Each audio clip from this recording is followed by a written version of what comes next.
Australia that giving us a really good confidence to play against them. But still, home and away there is a big difference. So let's see. অস্ট্রেলিয়ায় প্রথম test খেলার অপেক্ষায় প্রহর গুনছেন তাসকিন। ভিন্নধর্মী একদিন কাটল ঢাকা এক্সপ্রেসের।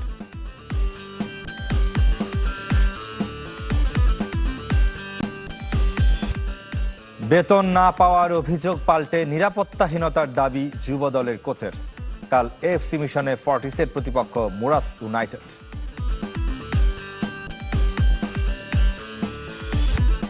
এবার ইনফান্তিনোর বিপক্ষে একজোট ৩ মহাদেশ। প্রতারণার মাধ্যমে বিশ্বাস ভঙ্গের অভিযোগ ইউরোপ, এশিয়া, মধ্য উত্তর আমেরিকার। অস্ট্রেলিয়া বাংলাদেশ সিরিজের খবর শুরুতেই একদিন বিশ্রাম কাটিয়ে অনুশীলনে ফিরেছে টাইগাররা। এর মাঝেই ডারউইনের ঐতিহ্য মেনে সমুদ্রে মাছ ধরেছেন তাসকিন আহমেদ, সাথে ছিলেন 2 অজি ক্রিকেটার। ক্যারিয়ারে প্রথমবার অস্ট্রেলিয়ায় টেস্ট খেলার অপেক্ষায় রোমাঞ্চিত তাসকিন। মাছ ধরা ডারউইনের ঐতিহ্যের অংশ। অবসর সময় পেলেই বড়শি নিয়ে সমুদ্রে চলে যান স্থানীয়রা। সেই ঐতিহ্যের স্বাদ নিলেন তাসকিন আহমেদ। স্পিড বোটে ঘুরে ঘুরে মাছ ধরলেন টাইগার পেসার, তার সঙ্গী 2 অজি ক্রিকেটার অ্যালেক্স ক্যারি ও জেক ওয়েদারেল্ট। এরপর বিখ্যাত ইস্ট পয়েন্ট বিচে আড্ডায় মাতেন 3 জন। 9 বছরের ক্যারিয়ারে প্রথমবার অস্ট্রেলিয়ায় টেস্ট খেলবেন তাসকিন। রোমাঞ্চের সাথে সম্মানিত বোধ করছেন বাংলাদেশ স্পিড স্টার। অস্ট্রেলিয়ার বিপক্ষে টেস্ট সিরিজ খেলতে এখানে আসতে পেরে আমরা সত্যিই সম্মানিত বোধ করছি। কোনো সন্দেহ নেই, অস্ট্রেলিয়া বিশ্বের অন্যতম সেরা দল। আর অস্ট্রেলিয়ার মাটিতে অস্ট্রেলিয়ার বিপক্ষে টেস্ট ক্রিকেট খেলা আমাদের প্রত্যেক খেলোয়াড়ের জন্যই গর্বের মুহূর্ত। ছোটবেলা থেকে অস্ট্রেলিয়ার পেস বোলিংয়ের ভক্ত তাসকিন। এখানকার উইকেটে বল করতেও পছন্দ করেন তিনি। সুযোগ পেলে প্রতিপক্ষ দলের পেসারদের কাছ থেকে টিপস নিতে চান ঢাকা এক্সপ্রেস। ছোটবেলা থেকেই অস্ট্রেলিয়া দলের খেলোয়াড়দের দেখে আসছি। তাদের দলে অনেক দুর্দান্ত ফাস্ট বোলার ও কিংবদন্তি খেলোয়াড় রয়েছে। অস্ট্রেলিয়া আমার বোলিং করার জন্য প্রিয় জায়গা। আমি তাদের সবাইকে দেখেছি।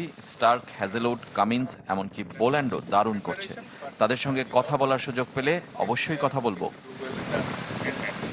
যদিও প্রস্তুতি ম্যাচ ভালো হয়নি বাংলাদেশের, ভুল ত্রুটি শুধরে আসল লড়াইয়ে সেরাটা দিতে চায় টিম টাইগার্স। প্রস্তুতি ম্যাচে হারের পর মোটেও ভালো লাগেনি, তবে ক্রিকেটে এমনটা হতেই পারে। আমরা এখনো দ্রুত কন্ডিশন ও উইকেটের সঙ্গে মানিয়ে নেওয়ার চেষ্টা করছি। যদিও আমরা হেরেছি, তারপরও মূল ম্যাচে ভালো করার ব্যাপারে আমরা আশাবাদী। একদিন বিশ্রাম শেষে সোমবার অনুশীলনে ফিরেছে ক্রিকেটাররা। বৃহস্পতিবার থেকে শুরু ডারউইন টেস্ট। এই টেস্ট সিরিজ দিয়েই শুরু হচ্ছে অস্ট্রেলিয়ার ব্যস্ত ক্রিকেট সূচি। ডারউইনের শেষ মুহূর্তের প্রস্তুতিতে সম্ভাব্য একাদশের ইঙ্গিত মিলেছে। সেখানে ওপেনিংয়ে ট্রাভিস হেড আর 8 মাস পর ফিরছেন অভিজ্ঞ নাথান লায়ন। বাংলাদেশের বিপক্ষে ডারউইন টেস্টের জন্য শেষ মুহূর্তের প্রস্তুতিতে অস্ট্রেলিয়া। ওসমান খাজার অবসরের পর ওপেনিংয়ে ফিরছেন ট্রাভিস হেড। তাতে মিডল অর্ডারে গ্রিনের জায়গা প্রায় নিশ্চিত বলেই ধারণা করা হচ্ছে। আর ওয়েবস্টারের ব্যাটিং পজিশন হতে পারে 7 নম্বরে। নিজেকে প্রকৃত ওপেনার মনে করেন না হেড, তবে দীর্ঘ সময় পেলে চ্যালেঞ্জ নিতে প্রস্তুত। আমার মনে হয় এটা কাজ করবে যদি 20 টেস্টে শুরুতে নামতে পারি। ধারাবাহিকভাবে ভালো করতে হবে। অনুশীলন দেখে মিলেছে সম্ভাব্য একাদশের ইঙ্গিত। ক্যামেরন গ্রিন ও বিও ওয়েবস্টারকে স্লিপ কর্ডনে ফিল্ডিং করতে দেখা গেছে। দীর্ঘ 8 মাস পর ফেরার অপেক্ষায় অভিজ্ঞ স্পিনার নাথান লায়ন হ্যামস্ট্রিং ইনজুরির কারণে অ্যাশেজের পর থেকে মাঠের বাইরে। 38 বছর বয়সী অফ স্পিনার।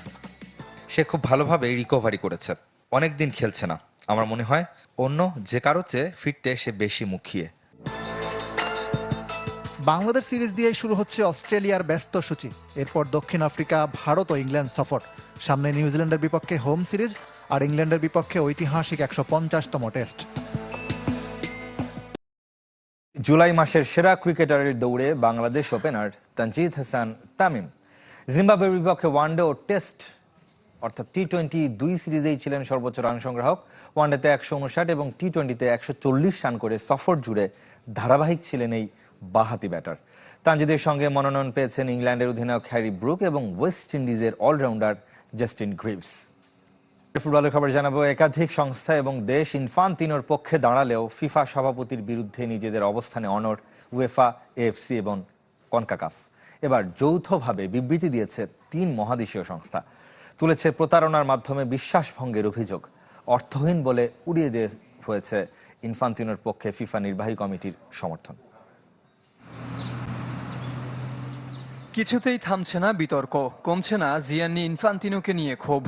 এতদিন আলাদাভাবে সমালোচনা করলেও এবার ফিফা সভাপতির বিরুদ্ধে এক হয়েছে 3 মহাদেশ, ইউরোপ, এশিয়া এবং মধ্য ও উত্তর আমেরিকা। প্রতারণার অভিযোগ এনে সোমবার ফিফা বসের বিরুদ্ধে যৌথভাবে বিবৃতি দিয়েছে উয়েফা, এএফসি ও কনকাকাফ। তবে একবারও উল্লেখ করেনি ইনফান্তিনোর নাম। প্রতারণার মাধ্যমে যখন বিশ্বাস ভঙ্গ করা হয় এবং কোনো ব্যক্তি যখন দায়িত্ব পেয়ে নিজেকে সবার উপরে স্থান দেন, তখন মূলত নিজের দায়িত্ব ও কর্তব্যকেই বিসর্জন দেন। 3 সংস্থার সভাপতি ও সাধারণ সম্পাদকের স্বাক্ষরিত খোলা চিঠিতে ইনফান্তিনোকে স্মরণ করিয়ে দেয়া হয় ফুটবল কারো একার সম্পত্তি নয়। ফুটবলের নেতৃত্ব কারো ব্যক্তিগত সম্পত্তি নয়। এটি ক্ষমতা আঁকড়ে ধরা কিংবা ক্ষমতার জোর দেখানোর বিষয়ও নয়। এটা কোনো পারিবারিক দায়িত্বও নয়, ফুটবলের সেবা করার আমানত। যদিও এরই মধ্যে ইনফান্তিনোর পক্ষে প্রকাশ্যে সমর্থন জানিয়েছে দক্ষিণ আমেরিকা ও আফ্রিকার পাশাপাশি কিছু দেশ। তার উপর আস্থা রাখছে ফিফা নির্বাহী কমিটিও। মরক্কোর যে বৈঠককে অর্থহীন বলে দাবি করেছে এই 3 মহাদেশ। সম্পূর্ণ কমিটিকে না ডেকে গুটি কয়েক সদস্যকে বিদেশে উড়িয়ে এনে জরুরি বৈঠক করাটা সংশয় আরও বাড়িয়ে দেয়। এ ধরনের আচরণই মূলত আমাদের আজ এই পরিস্থিতির মুখে দাঁড় করিয়েছে। এটি ফুটবলের কোনো অভিভাবকের আচরণ হতে পারে না। আগামী মার্চে 4র্থ ও শেষবারের মতো ফিফার সভাপতি নির্বাচনে লড়বেন ইনফান্তিনো।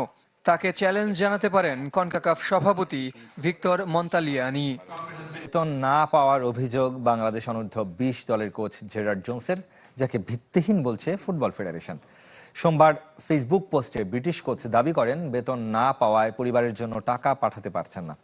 একই সাথে জীবন সংকটের অভিযোগও করেছেন তিনি।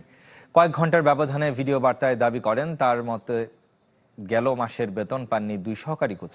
অভিযোগের বিষয় জানতে ফুটবল ফেডারেশনে যোগাযোগ করা হলে সাধারণ সম্পাদক ইমরান হোসেন জানিয়েছেন, চুক্তি অনুযায়ী মাসের 10 তারিখের মধ্যেই কোচের বেতন পাওয়ার কথা। 10 আগস্ট জেরার্ডের অ্যাকাউন্টে বেতনের অর্থ যোগ হয়েছে বলেও জানিয়েছেন তিনি।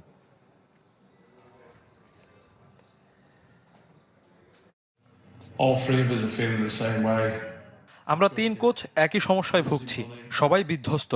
সবচেয়ে বড় বিষয়, কোনো যোগাযোগ হচ্ছে না। প্রতিদিনই সেটাই আমাকে অবাক করছে। পরিবারের অবস্থা ভালো নেই, আমার স্ত্রী সন্তান খারাপ সময় পার করছে। কাল এএফসি চ্যালেঞ্জ লিগের প্রিলিমিনারি রাউন্ডে নামছে ফর্টিস এফসি। মুরাস ইউনাইটেডের বিপক্ষে নিজেদের প্রথম এশিয়ান মিশনে শুধু জয়ই চোখ কর্পোরেট দলটির।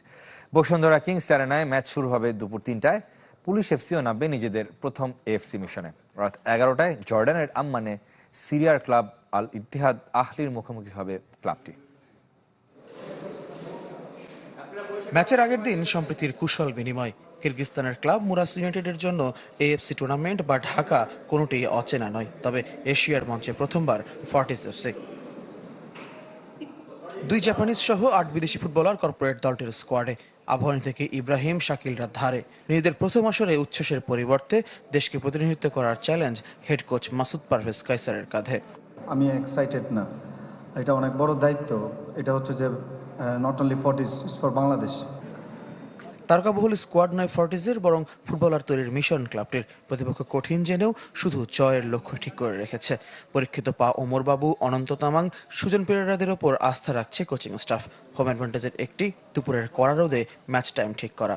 অবশ্যই, যেহেতু ওরা শীত প্রধান দেশ, আমরা প্রত্যেকটা ম্যাচের আগে জয়ের জন্য হেড কোচ ট্রাই করে কোনো না কোনো ফাঁক ফুকর বের করতে পারে কিনা, এটা তারই একটা অংশ। We are fully prepared for this game and inshallah we're going to win and we will qualify for the first time. We're ready to make history. গত বছর ঢাকায় আবাহনীর বিপক্ষে প্রিলিমিনারি রাউন্ড জিতে চ্যালেঞ্জ লিগে সেমিফাইনাল পর্যন্ত গিয়েছিল মুরাস ইউনাইটেড। আবারও মূল পর্বে যেতে ঢাকা জয়ের মিশন কিরগিজ ক্লাবটির। গত স্কোয়াডের 13 ফুটবলার আছেন বর্তমান দলে, তবে কোচ বদলেছে।